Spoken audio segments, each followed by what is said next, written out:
sebab ia meneguhkan palang pintu gerbangmu dan memberkati anak-anakmu di antaramu. Ia memberikan kesejahteraan kepada daerahmu dan mengenyangkan engkau dengan gandum yang terbaik. Ia menyampaikan perintahnya ke bumi, dengan segera firman-Nya berlari. Ia menurunkan salju seperti bulu domba dan menghamburkan embun beku seperti abu. Ia melemparkan air batu seperti pecah-pecahan. Siapa yang tahan berdiri menghadapi dinginnya? Ia menyampaikan firman-Nya lalu mencairkan semuanya. Ia meniup anginnya, maka air mengalir. Ia memberitakan firman-Nya kepada Yakub, ketetapan-ketetapannya, hukum-hukumnya kepada Israel. Ia tidak membuat demikian kepada segala bangsa, dan hukum-hukumnya tidak mereka kenal. Haleluya. Dikatakan juga di dalam kitab Kolose. Saudara buka di dalam kitab Kolose, pasal yang keempat. Kitab Kolose pasal yang keempat, ayat yang kedua dikatakan, bertekunlah dalam doa dan dalam pada itu berjaga-jagalah sambil mengucap syukur.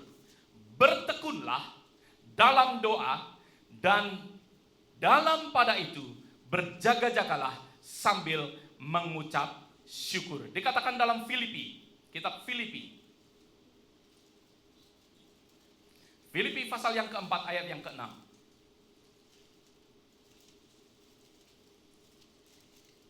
Janganlah hendaknya kamu khawatir tentang apapun juga, tetapi nyatakanlah dalam segala hal keinginanmu kepada Allah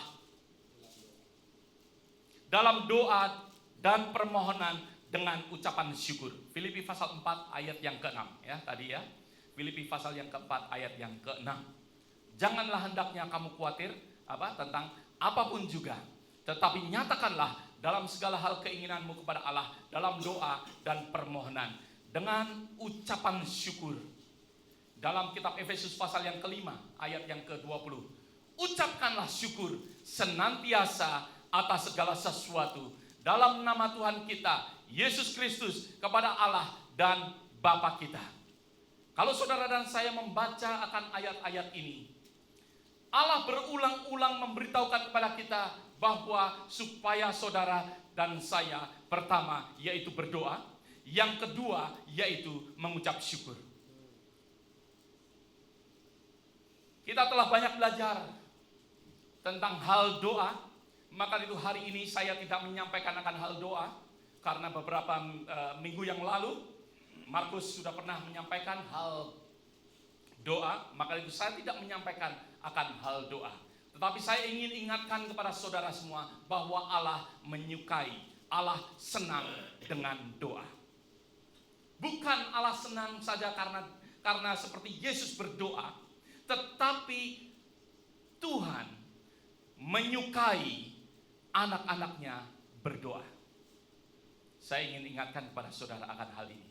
Karena hal ini tertulis di dalam kitab Mazmur yang kita baca tadi, di dalam Mazmur 147 yang saudara dan saya baca tadi, bahwa di dalam ayat yang ke-11 dan ayat yang ke-12, kalau saudara perhatikan, mari kita buka lagi kembali di dalam Mazmur 147, ya, karena saya ingin ingatkan saja kepada saudara.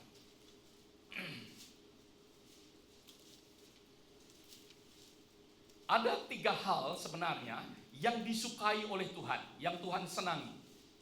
Ya. 3 hal yang Tuhan senangi. Di dalam ayat yang ke-11 dan ayat yang ke-12.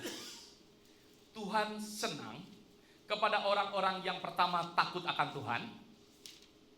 Ya, di ayat yang ke-11 kalau saudara lihat di situ. Kedua, orang-orang yang berharap akan kasih setianya. Berharap berarti pray, berdoa, mengharapkan sesuatu daripada Tuhan. Maka dari itu dikatakan bahwa Tuhan membenci kekuatan laki-laki, kaki laki-laki, kekuatan laki-laki, kegagahan laki-laki. Bukan secara fisikal, Tetapi maksudnya Tuhan membenci akan kekuatan, akan keangkuhan, kekuatan daripada manusia.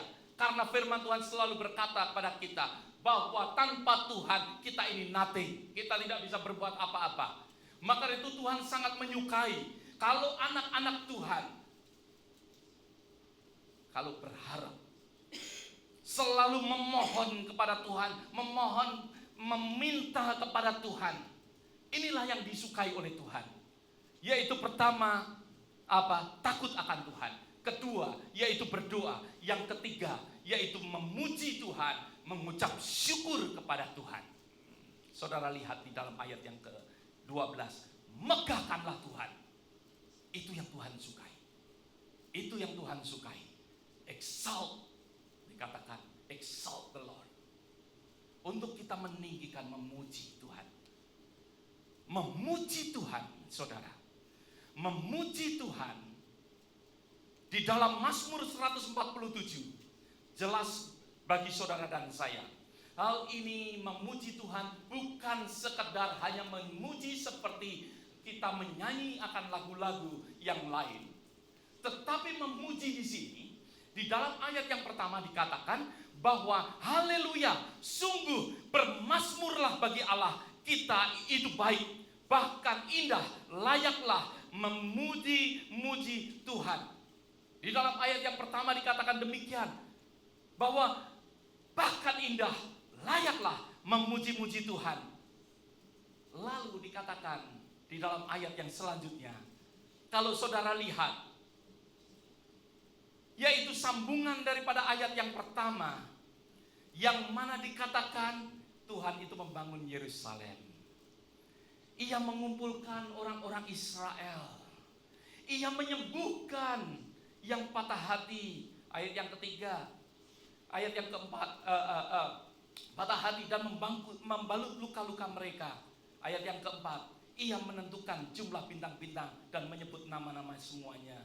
Besar akan Tuhan. Ayat yang kelima, besarlah Tuhan kita dan berlimpah-limpah kekuatan, kebijaksanaannya yang tak terhingga. Kalau saudara perhatikan terus-menerus, di dalam memuji Tuhan, Tuhan tidak poin kepada kita mengucapkan pujian. Tetapi yang Tuhan poinkan adalah pengucapan syukur. Pengucapan syukur karena kenapa kita memuji Tuhan? Disitulah karena kita melihat akan kebesaran Tuhan. Melihat akan kasih Tuhan. Di dalam kehidupan kita, saya ingin mengajak kepada setiap daripada kita. Maka dari itu di dalam kehidupan kita, biarlah kita selalu keluar akan pengucapan syukur. Karena disitulah kesenangan daripada Allah. Allah menghendaki untuk setiap daripada kita, untuk kita mengucap syukur. Kenapa Allah mengajarkan kepada kita? Kenapa Alkitab menuliskan secara berulang-ulang kali untuk kita ini mengucap syukur kepada Tuhan? Sebenarnya pengucapan syukur adalah sesuatu hal yang gampang. Ada amin saudara. Tetapi sesuatu yang justru sering dilupakan oleh anak-anak Tuhan. Sesuatu yang gampang untuk kita hanya mengucap syukur karena kita tidak berbuat. Kalau kita mengucapkan terima kasih berarti karena ada orang lain yang berbuat untuk kita. Ada amin. Kenapa kita mengucapkan terima kasih? Karena ada orang yang memberi. Kenapa kita mengucapkan terima kasih? Karena ada orang yang memberi kita lewat. Kenapa kita mengucapkan terima kasih? Mungkin karena kita mendapatkan suatu pertolongan. Mengucapkan terima kasih sebenarnya sesuatu yang gampang. Tetapi sesuatu yang Alkitab tuliskan secara berulang-ulang kali, katakan, mengucap syukurlah senantiasa. Mengucap syukurlah. Kita diajar berulang-ulang kali untuk mengucap syukur kepada Tuhan. Karena kita seringkali di dalam kehidupan kita, kita seringkali melupakan akan hal itu. Maka itu jelas sekali di dalam pengucapan syukur. Pengucapan syukur bukanlah sesuatu yang alami di dalam kehidupan kita. Maka itu Alkitab menuliskan, mengajarkan kepada kita untuk kita mengucap syukur. Karena pengucapan syukur bukanlah sesuatu yang alami. Ada amin, saudara? Saya ingin bawa saudara sebentar. Karena di dalam kelahiran kita, pada saat kita lahir, kita mendapatkan pertolongan dari ibu kita.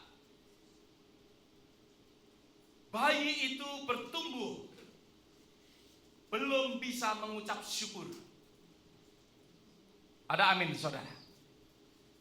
Yang jelas pokoknya yang penting nangis. Wah! Lalu dapat susu. Nanti, wah! Ganti pamper. Wah! Minta makan. Sampai bertumbuh, sampai di dalam kehidupan kita, bertumbuh di dalam kedewasaan, sepertinya kita deserve untuk mendapatkan akan semuanya ini. Tanpa saudara dan saya realize, bagi saudara, saya ingin mengajarkan hal ini kepada kita semua, supaya kehidupan kita boleh sadar bahwa di dalam kehidupan kita yang masih, mungkin saudara yang masih hidup dengan orang tua saudara, perhatikan. Bagaimana, coba perbayangkan, saudara bangun pagi, renungkan sebentar saudara. Hal ini karena tidak pernah, saya secara pribadi tidak pernah merenungkan. Ya, saya percaya Kevin juga tidak pernah merenungkan, Kevin. Coba saya minta untuk setiap anak-anak yang ada di tempat ini, perhatikan. Pada saat kita bangun tidur, kita berada di tempat siapa? Don't say yours. Ada amin, saudara?